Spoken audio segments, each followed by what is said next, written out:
3 দিন পরে আমাকে ফোন দিয়ে বলছে আম্মু আমি ভালো আছি, বিয়ে করছি, আমার খোঁজ নিও না।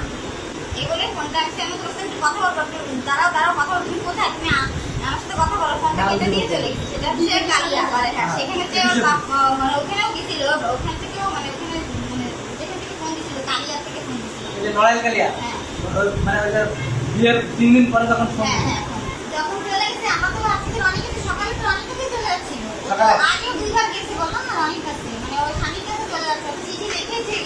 তা আপনারা ওই চিঠি তারপরে থানায় বা ইটি করে কোনো কিছু করেননি আপনারা? না আমরা তো জানতে পারছি, তো আমি তো জানতেছি ওর অনেক কাছে আছে। আপনার একটা ফোন করে খোঁজ নেবেন না আপনার? আমার তো রাগ, ওর বাবা তো প্রচন্ড কষ্ট পাইছে যে তোরে আমরা এখানে দেবো না। আমার ওর বাবা তো দিল, মানে ওর বাবার নিজস্ব রেজিস্ট্রেশন আরো কাছে সফটওয়্যার বিজনেস সিলিন্ডার বিজনেস আমার একমাত্র মেয়ে। আমি কি ওইখানে ওই ছেলের বাপ কলা গাছের সাথে ব্যবসা করে, ওই ছেলের কাছে আমরা মেয়ে দেবো? বিয়েও আছে, বুঝতে পারছেন? ছেলের আরো ছেলেও আছে, ওই ছেলের কাছে কি আমরা দেবো? ওর বাবা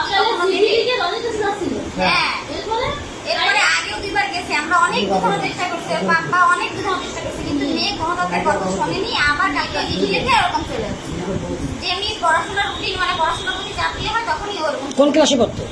এই যে ক্লাস 8-এ? কোন স্কুলের নাম কি? ইকবাল নগর।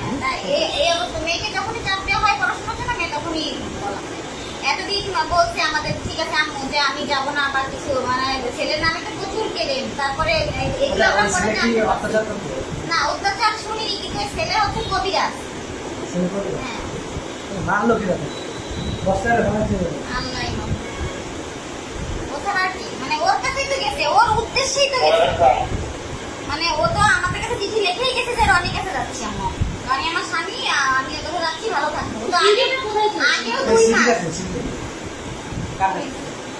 আমি যাওয়ার সময় দেখো যে দোকানের সামনে বসাছিলাম, যদি পাই আমি চিঠিটা না এটা লাগবে তো, এটা পুলিশের ইসে লাগবে, বুঝছেন? এগুলো রাখতে হবে। আপনারা আজকে খবর পেলেন কি? আজকে ফেসবুকে দেখছি, দাও ফেসবুকে আমরা দেখিনি, আমাদের প্রতিবেশী আমাদের জানাইছে, আমাদের তো মাথা ঠিক মানে ঠিক না যে আমরা ফেসবুকে তো রাখি না।